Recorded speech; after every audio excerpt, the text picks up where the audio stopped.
weight does not move forwards. My shoulders do not move correctly. So many things come from being able to use my hands correctly. I don't have to try to shift my weight. I don't have to try to keep my right shoulder down. I don't have to try to keep my head down. I don't have to try to do many things, and that's what we're all striving for.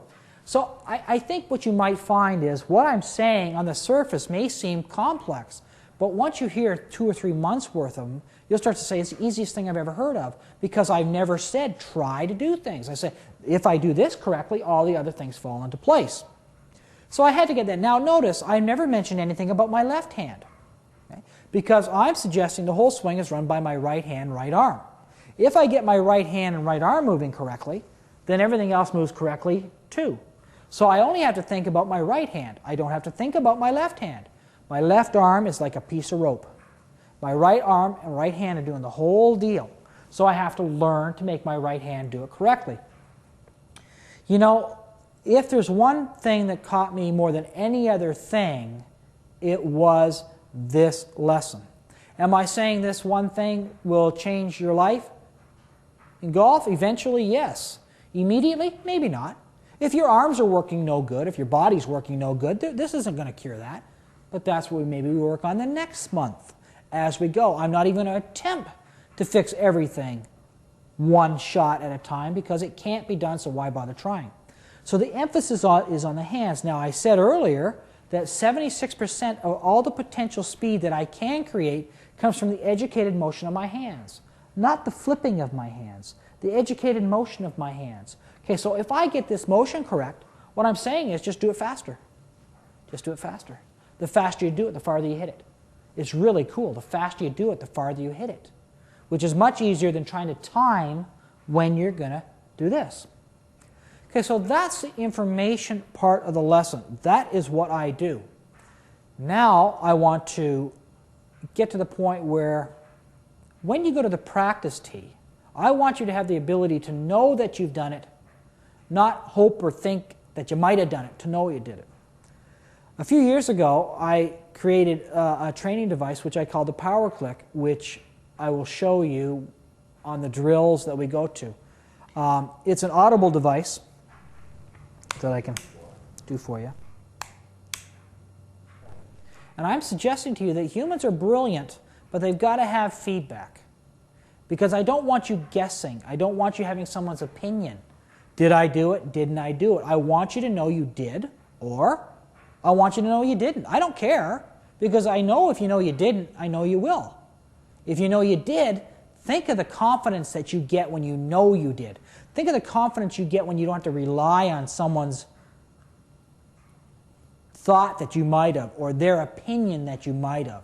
Now, I want to put the power in your hands, literally, so that you can control them. The need to know why? If you want to hit the ball as far as you're capable of, here's where the power comes from. It does not come from the weight shift. It does not come from the speed you turn your hips. That is not true. That's not where it comes from. And if any of you out there that are hitting the ball shorter than you should, you're probably going to the practice tee and trying to get power from places it doesn't come from. Here's where it comes from. It comes from the educated motion of your hands. The command post of your golf swing should be starting to change over to the hands. Think of how great those hands are, what operations they produce for you every day, and don't doubt them. They're terrific, and don't buy into people scaring you, oh, the hands have got too many muscles in them. Well, duh. Why do they have so many muscles in them? Because they're trained, and we want them to do all our work for us. That's why, if they got more muscles, they're smarter too, by the way. Okay, so think about that, the hands, the best lesson I have ever had, and for anybody that's hitting the ball shorter than they should, this is what you want to do. Now we're going to need you to go to the drills, and I'm going to show you how to go about practicing, not a lot, but practicing smart and practicing correct. Thanks. Now I want to show you some drills that you can do to specifically work on your hands. Now, to do this, first off, I'm not a great big fan of drills unless you know why you're doing them, unless you know what it's going to do for you. Absolutely no muscle memory. Muscle memory doesn't even exist. It was made up by marketing people to try to sell you stuff. It does not exist, so let's kind of get rid of that. the drills that you do have to be both mentally and physically. You've got to be there at the time. I'm going to show you what to do this way. Now, what we're trying to do in these drills is to eliminate everything except what we're trying to do, which is using the hands. So I'm going to do it with my feet together first off to show you. I'm going to introduce the power click, and I want you to listen, because this tells me if I did it right or not. And it's so important that you know if you did it right or not. When I first put my hands on the golf club, my right wrist will be in the flattened condition, which is the normal address position. Then as I move the club back, you can hear it go to the bent condition. Now when I'm practice swinging, I'm not going to practice hitting towards the ball. I'm just going to do it like it was at home or at the office, where I don't hear it click again. I start, just for you that want to practice at home, and don't underestimate how important it is to be able to practice at home or at the office. Bent, and it stays there. One more time.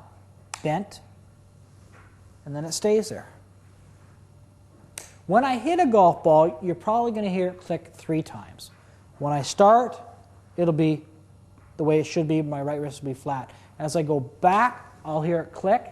Now, when I hit the golf ball, you may hear it click again, but I wish it didn't, but you may. And if it does, as you follow through, I want to click again. I want to click again. And I'll show you the angle this way. Take a look at the right wrist. Really important. That right hand is... You won't see any tour players out there not doing this. You'll see Justin Leonard maybe be over here, but that right wrist will be bent. Okay, it's right like this. Davis Love hits a lot of little wedge shots like this, but it's bent. It's never this way. And if you know what you're looking for, you can do it. I want to show you some full swings out there, hitting golf balls, and show you what I mean. What I'm trying to do, number one, is with my feet together so I can assure myself that I'm not going to have any body involvement. I'm going to hit golf balls like with a 9-iron, and I'm just going to use my hands. Hitting golf balls just using my hands. Okay, so I'll put my feet together, then I'll use my hands to hit the golf ball. And when I'm finished, I always check to see if I did it. I always check to see if I did it. It doesn't take any brain cells. It takes less than a second to check. And if I correlate that that ball went well because of what I did, then I can do it again. But I have to correlate. If I could even do this if I wanted to. I could do it wrong. I could do it wrong on purpose and see what kind of result I get. And if I don't get the wanted result, then you know not to do this. I do that. I made the power click just years ago because I wanted people to not have to go take lots of lessons. I wanted them to have a way to know that what they're doing is correct without having anyone having to tell them that it's correct, so that you don't have to run for lessons all the time. But I broke it down into, and when I'm doing this, just the drills for doing it with my hands is I'll hit balls with my feet together, and you've heard this before, but you've never heard it said like this before where you're paying attention to the hands. So even if you hit 10 balls each time you go out there, for the specific reason to watch what the ball does, to see what you did to cause the ball to do that, I think you might be shocked at how far you can actually hit a golf ball with absolutely very little body motion. Now, there's more to this. How about we do a drill now to help us with